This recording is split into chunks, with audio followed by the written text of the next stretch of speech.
Hello, I'm Geneviève Vachon, and I speak on behalf of the Living in Northern Quebec collaborative research team based at Université Laval School of Architecture in Quebec City. What are Nunavimmiut's aspirations regarding Inuit housing and living environments? That's the question we asked Inuit participants in a 2022 survey, which was realized with the collaboration of our Kanjik partners, whom I thank. We are working with representatives from the community of Kanjik but also of KRG and KMHB.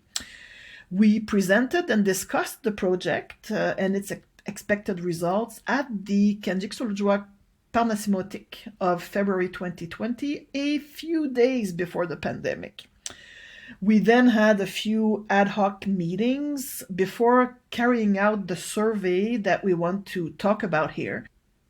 So, after a few words about the developing atlas, its contents, and the main Inuit realities that underpin them, we come to our survey, which targeted the residents of Kangiswalujwak. We entitled the survey, Craft a Tool to Change the Way Houses and Villages Could Be Built.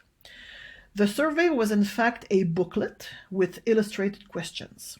The objective of the survey was to invite residents to discuss the important, desirable qualities of Inuit living environments at the scales of home, or the house, and community, or the village and the land. Now, for the results, at last. We cross-referenced the answers with the profiles of the 25 participants. A typical survey participant was a woman of about 35, mother of 2 kids. She is a leaseholder living in a duplex or a detached house with her spouse. She holds a post in admin with a high school diploma. She has lived in Montreal for a while and owns a vehicle, but not necessarily a cabin. We identify 4 major aspirations for the home. First, Inuit aspire, not surprisingly, to more space, to gather, to work, to store, and to generally organize their daily life. We were told that a large pulaarvik is essential for the life of large families and their visitors.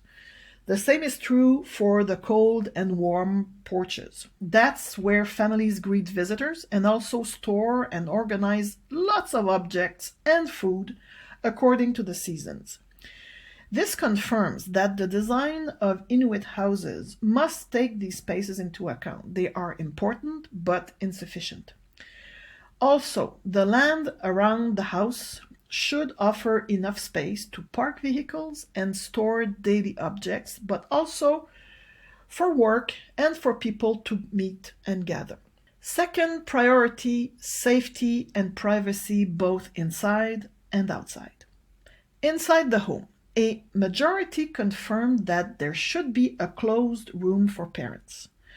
Comments pointed to the possibility that each child should have their own space. The layout and dimensions of the room should make them flexible and adjustable over time. For some, studying, like sleeping, is an activity that should take place in its own space. That said, some activities work well together, like gathering, preparing food, eating, do craft. Outside the home, neighborhoods organized or designed into clusters look promising, but the location of the houses should minimize direct views from neighbor to neighbor. The idea of sharing a yard, a workshop, a deck, or a shed was not considered very attractive, perhaps for security or privacy reasons. We will have to ask for more details in future meetings.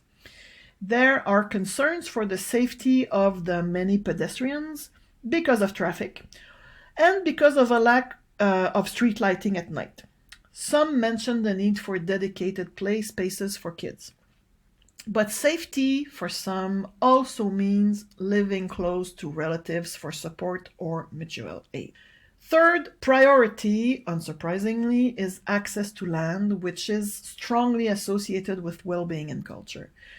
Preserving the natural soil near one's home seems important, especially because it's a source of food. And for those without access to a cabin, visual proximity to the land becomes an issue.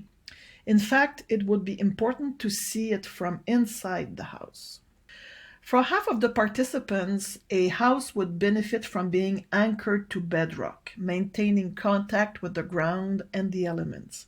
In fact, that is seen as an innovative way of living with the land and the elements in the village, as opposed to just a foundation.